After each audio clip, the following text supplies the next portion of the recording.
Well, I'm Daniel Levy. I'm here at the offices of the New America Foundation, where I direct the Middle East Task Force with my colleague Layla Hilal, and I'm a senior research fellow here. Used to work in Israel, in government, on the negotiating team, and I'm here with Aaron Miller. Yeah, I'm Aaron David Miller. I'm a public policy scholar at the Woodrow Wilson International Center for Scholars. Woodrow Wilson Center, the living memorial to President Woodrow Wilson, our only PhD president. Long-time analyst, negotiator, Arab-Israeli negotiations, now working on a new book, which has nothing to do with that subject, mercifully, called Can America Have Another Great President? To look at presidential greatness, what it is, why it's been missing, can it ever come back again. Due out by Bantam Books, be a short book, 140 pages, in August of 2012. I'm sure it can be pre-ordered on Amazon. Aaron, we're having this conversation just as the Israel-Palestine issue looks like being front and center of the annual meeting of the United Nations. I know you have strong feelings on how the Obama administration should be positioning itself vis-a-vis what's likely to happen at the UN. Maybe we can kick off by you sharing those thoughts. That'd be fine, Daniel. I really will make a few brief comments and then go to you. Number one, I think that we're focused on the wrong crisis. The crisis is not at the UN. The crisis that, well, some people want to look at, others don't, is simply this, that right now there is no conflict-ending agreement available between this government of Israel and this Palestinian Authority. No agreement that would end the Israeli-Palestinian conflict and resolve conclusively the four core issues. And by the way, now there are five: borders, Jerusalem, security, refugees, and the Israelis have added a fifth element, recognition of Israel as the nation state of the Jewish people. There is no conflict-ending agreement available. That is the problem. And regardless of what happens in New York, Security Council veto, Quartet statement, UN General Assembly resolution, we'll all be staring that basic problem in the face squarely, or maybe not so squarely, the day after the UN General Assembly concludes. Second, governing is about choosing. And it is my view, given the fact that I voted for Barack Obama, I'm not entirely sure why. I think because his election represented a validation of a system of governance that I do believe in, and I don't think any other democratic polity on earth could have elected a man of color and made him the most important person in the world, certainly not the Israelis. They couldn't have elected an Israeli Arab to be prime minister of their country. The French, the British, I'm not so sure either. The South Africans, I think, could. Yeah, but then again, they're no longer the minority, are they? And that I think is the point. Our nationalism is defined politically, not ethnically or not religiously. It's American faith in the notion that the individual still counts in the society that gave us the capacity to elect a man whose wife is a direct descendant of slaves and make him president of the United States, despite the fact that millions of Americans probably don't like him because of the color of his skin. But it is precisely because of that this president needs to husband his resources extremely carefully. And I'll just make two brief points. If the Palestinians persist in introducing an application for membership, which they want voted on this week or next in the Security Council, this president should veto it. Absolutely, he should veto it. Because the last thing he needs right now, and foreign policy will not help him here. Foreign policy will be a negative or it'll be a wash. The killing of Osama bin Laden, a Libya policy that appears to be headed in the right directions, one unilateral, one multilateral. These were foreign policy successes for this president. They have not helped him at all. The fact is, one issue and one issue only. 70% of Americans believe right now the country is headed in the wrong direction. If next September 70% answer the question the same way, he may not be president in 2012. The last thing he needs is what I would call an unproductive fight with the government of Israel on a UN General Assembly resolution or a Security Council resolution, which gives the Republicans an issue to hammer him, alienates the pro-Israeli community, or the evangelical Christians, though they're hardly likely to vote for Barack Obama. He doesn't need this right now. It also happens to be inconsistent with American policy, and it's the wrong issue. So, as far as I'm concerned, on this issue, this is lose-lose, frankly, for just about everybody. And what will remain at the end of the day is the real crisis. How and under what circumstances can Israelis and Palestinians create a process that will end their conflict? I just don't see a way forward right now. Over to you, Daniel. Well, I'm going to agree with a lot of what you said, Aaron. I don't think there's an end of conflict agreement in the offing. I think that at maximum one might be able to get a border arrangement, but that would take a whole set of circumstances that we could perhaps discuss, perhaps not discuss. I'd probably disagree with you a little on the electoral politics. I don't know if this is inconsistent or not with US policy to do anything other than veto, but I think US policy is not in a good place on this issue. The point I want to pick you up on, because I think it's clear that the president is going to veto a Palestinian application for membership at the United Nations. I think that's a given. And I don't disagree with your reading on that. What I perhaps take issue with here is your suggestion that if the Palestinians insist on going to the Security Council for a full membership application, I don't think that actually the Palestinians insisting on going there is what creates a headache for America or Israel. I actually think if, at the end of the day, what we see in the coming days at the United Nations is the Palestinians exclusively going to the Security Council and not going to the General Assembly, for me, it's a sign that we're still in the old equation, the old game when it comes to Israel-Palestine, because actually, if the Palestinians go to the Security Council, their president may sound very defiant in saying, we will do nothing less than anyone else would want, which is to be a full member. We won't be half members. We are the Palestinians.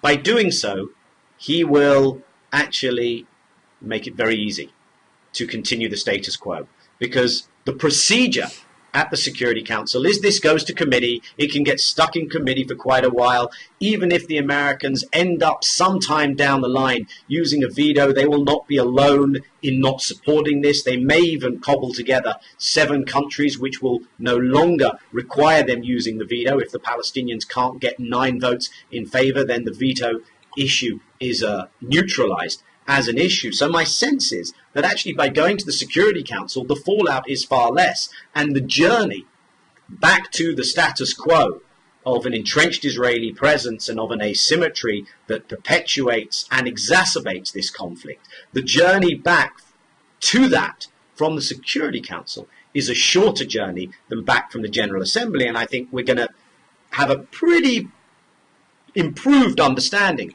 of what the Palestinian intention is when we see whether they go to the General Assembly or not. Because if the Palestinians go to the General Assembly, I think this is an indication that they are more assertively stepping out of the golden cage of Oslo and the Palestinian Authority that they are stuck in. How I circle all this back briefly to the theme that you really raised, which is America or American interests. Governing is about choosing your priorities. I think in that respect, the difficulty for this president, I'd say, is twofold. Number one, this past idea that Israel is a non-partisan issue, it somehow floats above partisan politics. It's over.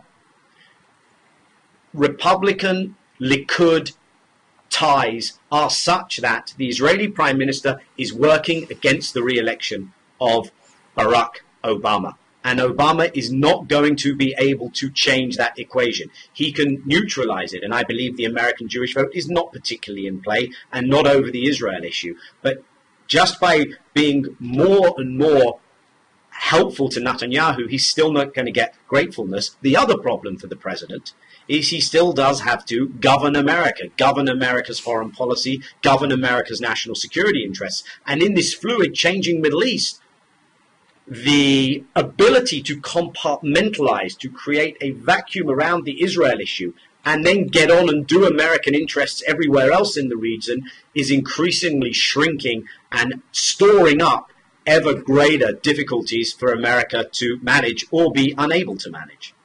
Yeah, I mean, I take all those points. I just have reached the conclusion, first of all, he has to, in order to govern, he has to win again. He has to be reelected again. And foreign policy will not help him here. He confronts issues that are intrinsically domestic. People do not care outside of a sizable minority about the Arab-Israeli conflict. It would be one thing if we were on the verge of a breakthrough. It would be one thing if he could have a productive fight with the Israelis, and the Palestinians too, on an issue pertaining to negotiations, so that he, like some of his more effective predecessors, Nixon and Kissinger, Jimmy Carter, Bush 41 and James Baker, all wrestled with the Israelis and their supporters here. And they won. And the conclusion was good for America. It was actually good for Israel and the Arabs too, to some degree. So I don't believe in unproductive fights. I also believe we are in a serious investment trap in this region. The Arab Spring, Daniel, even in Cairo, which is the most hopeful manifestation, has turned into a winter by anybody's standards. Life for Egyptians, from the standpoint of their economy, their civil liberties, emergency regulations and law, whether they were actually ever removed, have now been reinstated. There are tensions in the Egyptian-Israeli relationship. On the streets of Cairo, I'm told, security and law and order are now at stake. The Arab winter is turning against those who argued with a certain breathlessness that the Middle East was now on the verge of some profound and magnificent transition, and the space available to America will contract. No. At the moment, we need to take care of ourselves. We have 14 million people who are unemployed. We have a deficit that is bleeding this country dry. We have a dysfunctional political system. We have a decaying infrastructure. We have an educational system that is in need of reform. We have 2 ongoing wars, the longest in American history, where the standard for victory is not can we win, but when can we leave? I'm sorry, Daniel. This is not, I mean, you have very strong opinions about the importance of the Arab-Israeli conflict. I worked on this problem for a long time. It is an important problem, but it is not, and it should not be, at this moment, a priority for this president. And to imagine that it is strains the bounds of credibility and credulity to the breaking point. You're talking like as if you were a negotiator and we are on the verge of a breakthrough, or somehow American embassies are going to burn. What are they going to do to us now? Attack New York City again? No. The Arab-Israeli issue is important. The president should do everything he can to avoid a veto. He ought to react sensibly, and so should the Congress, to a UN General Assembly resolution that doesn't break the bank. If the quartet can manage at this late hour to produce a statement, fine. But it will change nothing. It will not bring the Palestinians any closer to Palestine, and it will not set negotiations on a track where they promise success. And I defy you or anyone else to suggest that there is another alternative right now. We're stuck, Daniel, and you know we're stuck. I don't know what you could possibly have read into what I said that suggested the president should go for some kind of Hail Mary pass to make a peace agreement. Quite the opposite. I think it would be the best thing for Israeli-Palestinian peace, for Israel actually, and for America, if this president and if America got out the way. I couldn't agree with you more on the domestic priorities. I disagree with you, by the way, on the Arab winter. I think that's showing even more breathlessness than you attribute to people who said, great, the Arab world is changing, this is all positive. Come on. Transitions take time. Transitions suffer setbacks. Democracy doesn't happen overnight in a square. This needs to be built. I think we've got past Mubarak in Egypt. Now the next stage has to be built. And I just hope people don't start investing in the SCAF, in the Supreme Council of the Armed Forces, because that's the easiest way forward. That's the way that perhaps offers stability. The problem in the past is that we've overinvested in the stability of autocrats. So I wouldn't get too bought into the idea that we're in this terrible, no way out of it, fundamentalism around the corner, chaos and destruction around the corner, Arab winter. Give people time. Give people the benefit of the doubt that the uplifting, genuinely uplifting scenes of people striving for their own freedom against regimes that were backed by America, whose security forces were backed by America, were trained by America. Let's step aside and be a bit more humble about what comes after the regimes that America has been despicably backing. The problem is we are still very much in the devil's bargain. $1.3 billion. Absolutely, get out of it. Get out. You need that money at home. Stop spending it on the Egyptian military until they properly democratize. We're not going to get out of it because we do have interest to protect, and to argue that somehow we should withhold and withdraw support from the Egyptian military. Who else? I mean, if it weren't for the Egyptian military with all their limitations, I think it should be. Who'd be running the country? Well, I don't think they should be running the country, and I think that aid should be far more stringently conditioned. But if I just want to make clear that I do not think the administration should be making an effort now to secure new negotiations. Please spare me. What on earth are they going to negotiate? A new peace process? No, we've been there for 20 years. But that's why I accept that. That's why the Palestinian move, if it were a serious strategic move, and I really have my doubts, I don't think it is, but that's why I think the Palestinian move at the UN, according to everything you just said, Aaron, is the fundamentally right move for them to make. It's the fundamentally right, legitimate, strategic move from their perspective for them to take, because they should wean themselves off of the idea that has belabored and bedeviled Palestinian politics for the last 2 decades. And the idea was the following, and you're very familiar with it because of the very, very central role that you played in the past, Aaron. That idea was that America can deliver Israel for a 2-state deal, and for the Palestinians were probably crazy to buy into that notion in the first place. 20 years later, it's definitely time to lay that to rest. Now, if the only way that they can advance their own rights and freedoms is to acquire leverage against Israel, is to go to international forums, then that's what they are going to have to do. I hope Israel comes to its senses. But one of the key things that most prevents Israel coming to its senses and most prevents Israel from taking the steps that could help secure Israel's future is that America comes in, intervenes, and protects Israel. Not only Israel's fundamental security, but it protects Israel when Israel is doing the wrong thing. It gives Israeli settlement expansion cover. It gives all the wrong Israeli moves cover. And my question, I think, for America and for an American policy is, it's one thing to go out on a limb and support Israel yourselves, but at what stage does America stop preventing others quite so actively from helping Israel to understand the moves that it has to make? And I would be all in favor of maximum American withdrawal from the arena of Israeli-Palestinian peacemaking. It's probably the only hopeful thing that could happen for America in terms of its role there. I'm not suggesting withdrawal at all. Our street cred, we're neither feared, admired, nor respected as much as we need to be in an area of the world that is important to our national interests. But I'm also smart enough to understand, I think, that the notion of delivering Israel has never been a part of an American conception. It's never been our intention. That the Palestinians adhered to this notion, not even Sadat understood. I mean, Sadat understood it. Sadat understood that Kissinger could help him deliver Israel, but he had to act.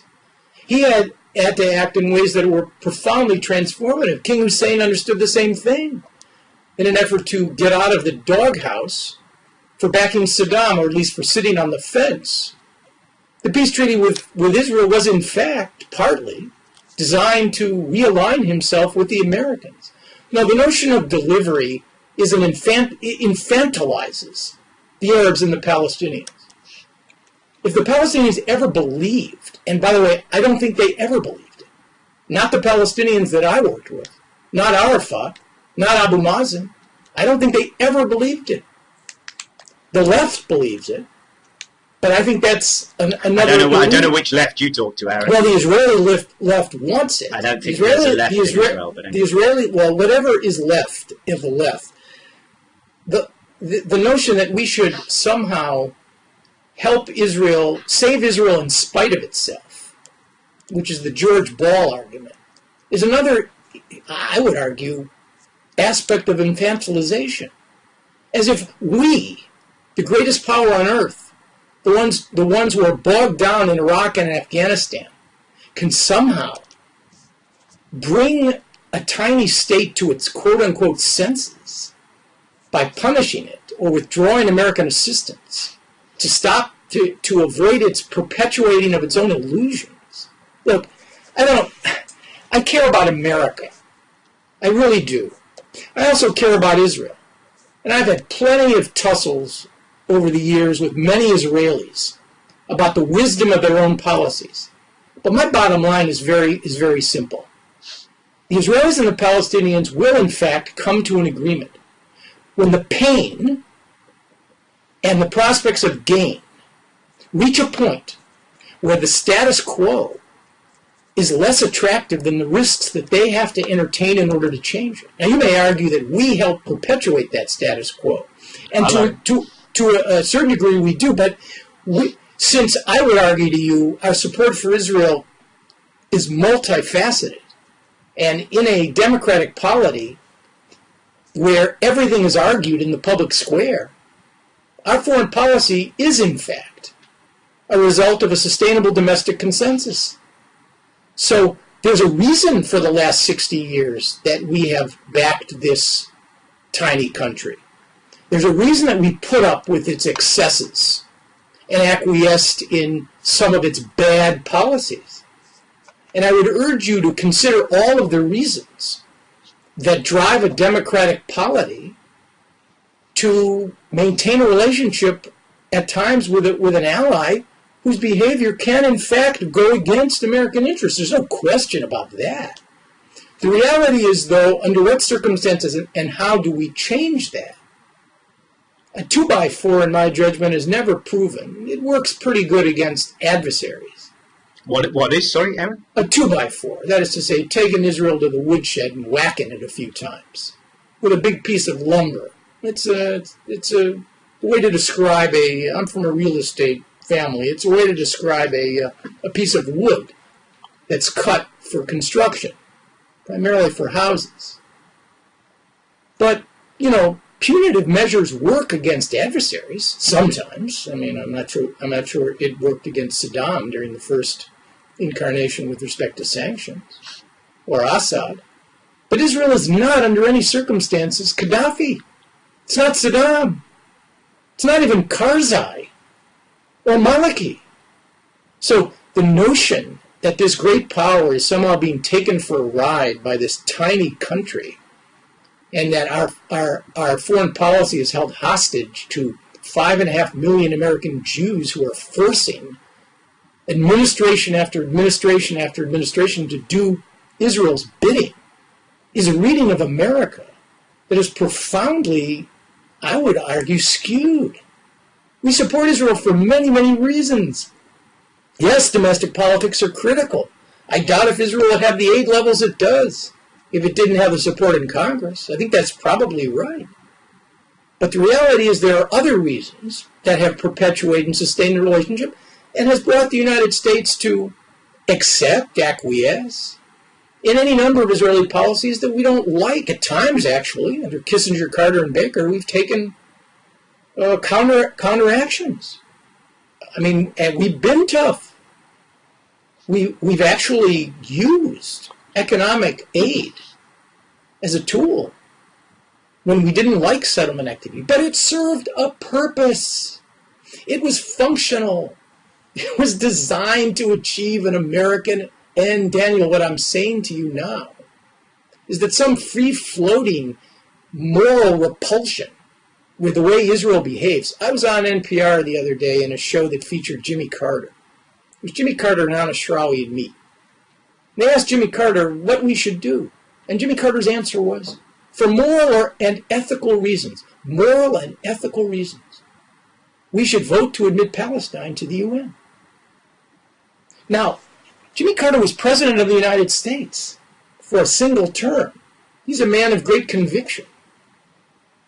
And he prides himself in his commitment to moral and ethical values. But I just, for Barack Obama to behave that way now, I think is insane. Because it ignores the well-being of the American people. If, in fact, you believe that Barack Obama would be a better president than Rick Perry or Mitt Romney, the last thing you want to do is see him weakened domestically. I don't. Daniel, but all I'm saying to you, look, I'm an American, all right? What else can shoot me, all right? I have to basically understand what's happening in my country. We are in a slow bleed, Daniel. We're in a slow bleed. I'm working on a new book. Can America have another great president? You know what? When great presidents emerge in American history, when we have nation-encumbering crises. It's almost as if the country has to be on the verge of destruction before the system will move to fix it. We're in a slow bleed. Foreign policy is not other than keeping the United States safe and trying to figure out a way out of Iraq and Afghanistan to save American lives and trillions of dollars. We need to attend to what's happening here. I don't want my president, and he is my president, I voted for him.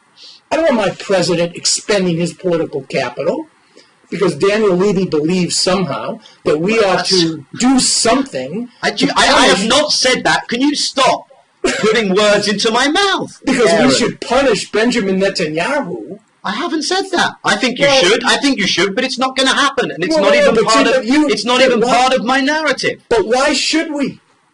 Why should you? Why should you? Why should you? Why should you? Because you've just described to me. You've just described to me. I'll give you a few reasons.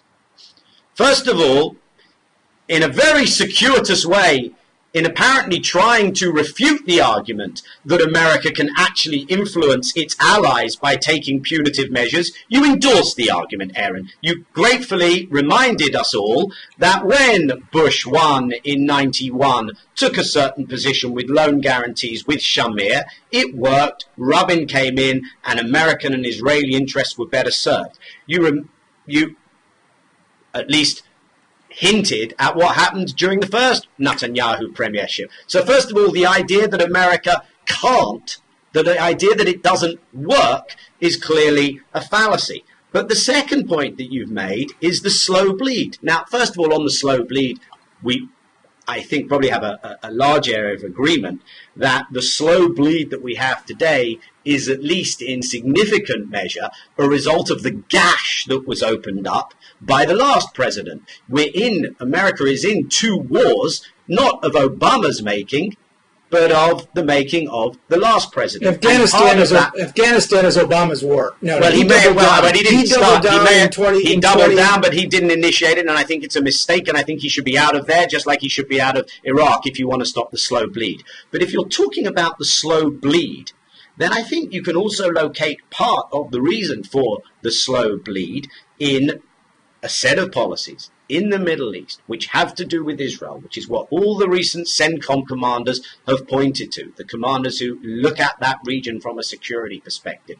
And the position on Israel-Palestine is a contributory factor. Now, for me, of course, and we know each other well enough for this not to be news to you, Aaron, there is a passionate commitment to the future of the Jewish community. The largest Jewish community in the world today is in Israel. I think that community's political leadership is taking horrible risks with that Jewish future, with also the whole way that the Jewish community operates.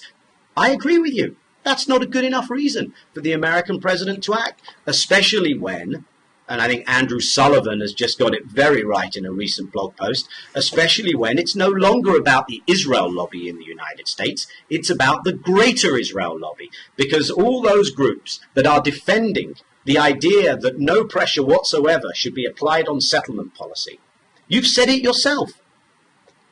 Israel will only make steps when there is pain and gain.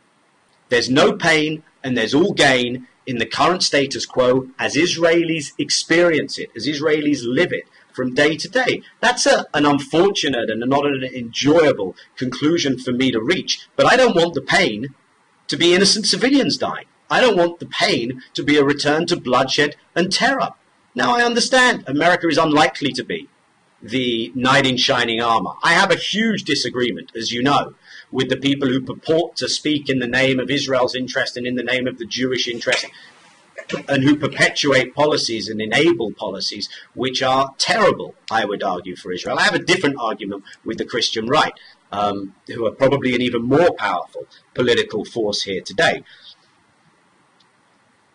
What I would argue for the president, from the president's perspective, in terms of the politics of this, and something I think one needs to keep in mind, is one thing: the president's ability to neutralize this issue is going to be undercut at every step by the fact that he cannot get, I would argue categorically, Obama cannot get on the other side of the Israel issue because the Prime Minister of Israel won't let him.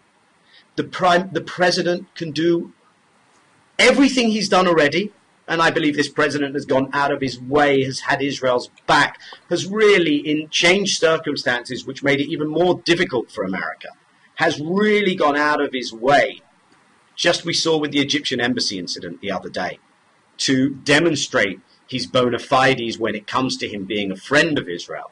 And yet it's not going to be enough because the Prime Minister of Israel, the governing party of Israel, are absolutely committed to a Republican victory because Israel is no longer, I don't know if it ever really was, but it is no longer a non-partisan issue in American politics. And you only need to see what happened in New York the other week in the 9th electoral district, and you only need to listen to Rick Perry and all the other Republican candidates almost to be able to see that that is the case. So the president has a choice. I think the path of least resistance is still what you're advocating and what we will probably see. And all of that, by the way, I agree. This is a domestic economic policy election. It's not a foreign policy election. But he does have another choice.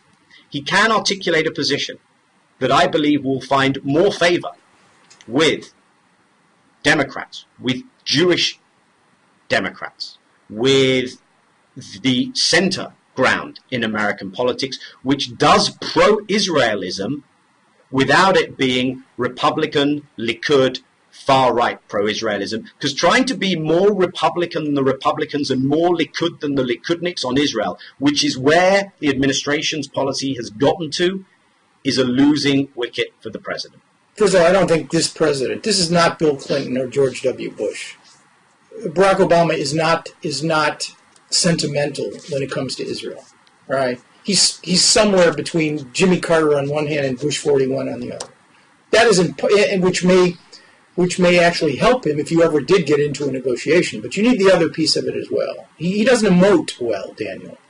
He doesn't emote well. But this is not an Israel problem or a Jewish problem. It's a broader problem. He's not going to. Barack Obama is incapable of out-Likuding or out-Republicanizing those American Jews who are Republicans that support Israel.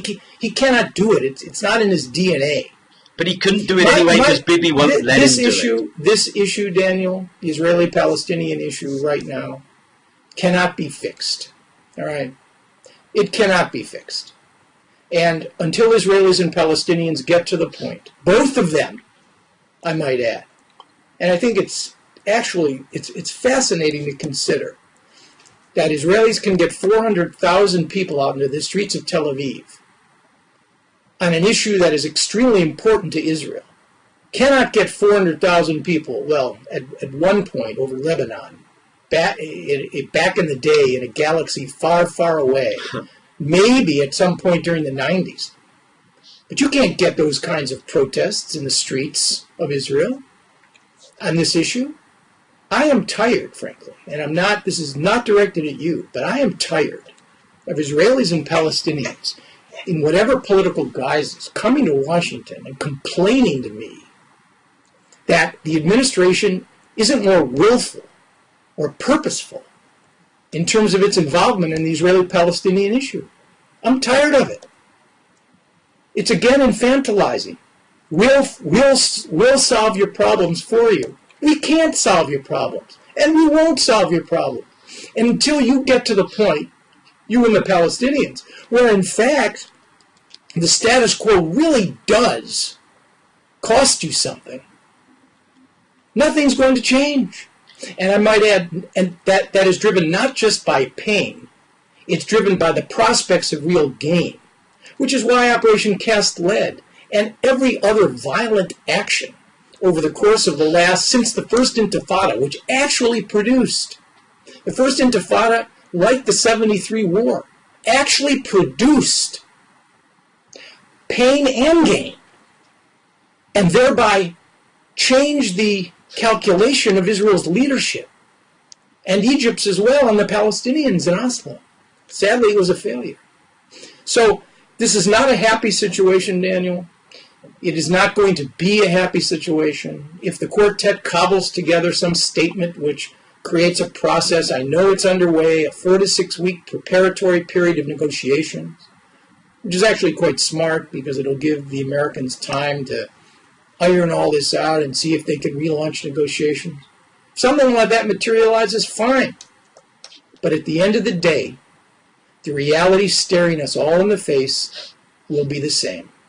The gaps on borders, Jerusalem, security and refugees, the regional environment, the gaps of mistrust and suspicion that drive these parties, the weakness of Mahmoud Abbas, who presides over a Palestinian Humpty Dumpty, and Benjamin Netanyahu, who is torn between his own ideology on one hand and his own desire to, be remembered as a great Israeli prime minister on the other. All of these things will increasingly make it highly unlikely and probable that you're going to reach an agreement until something happens that profoundly changes the calculations. That's the way it's always been. It's sad, but I suspect that's the way it probably will be. I'll make just a few brief comments in response to that, Aaron, and I don't disagree with your bottom line that something needs to happen, and I actually agree that it's not going to come from America. I've given up that ghost. Aaron, I think we need to start thinking beyond the gaps that remain in the final status issues on borders, settlement, security, refugees, Jerusalem. We're not there anymore. We're not there anymore. And the very fact that you continue to refer to these gaps and to these issues as if one could eventually get back into a negotiation and result, there is no end of conflict, end of claims agreement at all on the horizon.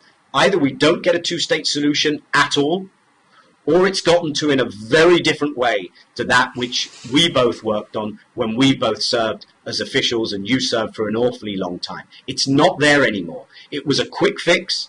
We may have been able to do it in the 90s. The thing about quick fixes is if you miss the moment, you've missed the moment. And we've missed the moment on that particular quick fix. I hope that there is no quartet statement. I hope there is no process where 4 to 6 weeks as preparatory. I don't think that would be a good idea at all. I don't think you buy yourself 6 weeks. You look even more of a fool after those 6 weeks because it's not going to go anywhere in 6 weeks. Nothing's going to make a difference when you get those parties back round the table. All you'll have is an even more emaciated Palestinian leadership that has capitulated once again and made a mockery of itself. And America would have made a mockery of itself by raising any expectations. So if you want to go along with your choose your priorities, I wouldn't make it a priority to try and restart Israeli-Palestinian negotiations in 6 weeks or in 12 weeks because you make a fool of yourself when that eventually happens. I do think that America plays a terribly negative role by, and I'm willing to accept that it's going to carry on playing that role. I just wish people who claimed they were friends of Israel were less invested in America playing this role, because I think there's a very real possibility. There's a very real possibility, more than ever. And that's what one gets speaking to one's friends in Israel. This third Jewish Commonwealth is not going to end well. And if that happens, then the people who have promoted and perpetuated a certain policy in this country, I think, will be more than a footnote in why things didn't go well. Yeah, because America is part of the mechanism that prevents Israel from getting to that point where it has to make real hard decisions, because the costs of the status quo, are permanently mitigated and made less transparent to Israelis by what America does. And having said all of that, let me at least end my comments on the following note. Number one, at the end of the day, it's Israelis' responsibility. And if Israelis want to go down the road of proto-fascist, anti-democratic politics, that's a terrible choice. Those of us who care passionately about Israel and about the Jewish community in Israel, and of course Israel's surroundings, are going to fight against that. But we're going to have to win that fight in Israel. And if you want to know what I think is the potential game changer is not in Washington, D.C. I'll agree wholeheartedly with you there, Aaron. The potential game changer right now, more than anywhere, resides on the Palestinian side. And if the Palestinians can wean themselves off this notion that they have anything at all to look for in Washington, they have nothing to look for in Washington, they should tell Congress, thank you very much, but you can take your aid and put it where the sun don't shine, because what the Palestinians need today is to develop a strategy that challenges the status quo, that does not go along with the status quo. That's a game changer for Palestinians. That's about non-violent protest, first and foremost. That's about using the tools of struggle that can change their fundamental position and get Israel to think again, because I think it will ultimately be in Israel's interest. And who knows, maybe by sidelining America, eventually America gets to benefit from the outcome of that. Yeah, I'm afraid we're left in a broad agreement on an extremely depressing and grim point, that we are on the verge of allowing the forces of history to dominate and to take over the forces of diplomacy. And that may well be, Daniel, the saddest comment of all. So on that uplifting note, as ever, I want to thank you for your candor. I love talking to you, Daniel. I have profound Likewise. respect for you as an analyst and as a worthy adversary, very worthy, in this whole TikTok called the Israeli-Palestinian issue. And we should definitely do another Blogging Heads, because I hope that a lot of people, whether they learn anything or not, but I really hope they're entertained by the last 40 minutes. Thank you so much, Aaron. I look forward to reading the new book, and I'm going to hold you to your promise that Middle East and Israel-Palestine aren't going to appear in it. Take care, Daniel. Thank you so much, Aaron. Over and out.